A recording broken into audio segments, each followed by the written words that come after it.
How Not to Marry a Welshman and Other Success Stories. Chapter 4. The Older Woman, the Non-Cougar Variety. Dinmum had great patience. She had once, in junior high, ripped out a water bottle project over 10 times and completed it in the end. She got that from her great-grandfather, along with his eyes, which was probably why she appreciated both, because they were both somewhat unusual qualities, but also she did not think much about them in general. When you have patience, you do not think about it or the lack of it, and when your eyes are blue cerulean, you do not really think about them either, because you are looking out of them into the world, not into them from the world. She only really thought about her patience or her eyes when someone commented on them. She would shrug off the patience compliment with a mutter, and the eye compliments with a blunt, "They are my grandpa's." This invariably would leave people confused and bewildered, as if, instead of genetically inheriting them, she had gone up and absconded them from him, taking them for herself.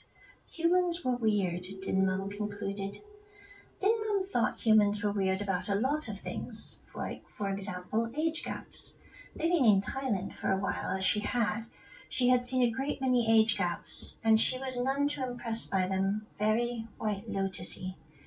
When an older man selects a significantly younger woman, it doesn't balance any survival statistics. It drastically skews them further. It ensures that the younger partner will most likely spend a massive portion of her later years running a caregiver script or navigating a solitary fortress. Therefore, Dinmum recognized that with most older men, the motivation likely stems from a public standard square ego scripts, rather than a logical optimization of their shared, albeit limited time with their much younger partner. However, Dinmum was not entirely against age gaps, as she believed in wildcards.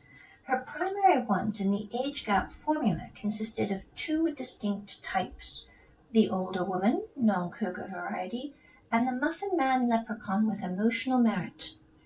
The older woman, non-cougar variety, to be honest, Dinmum assumed she might someday be this type, not because she set out to be at all, but because it was what seemed the most statistically likely given the cold facts.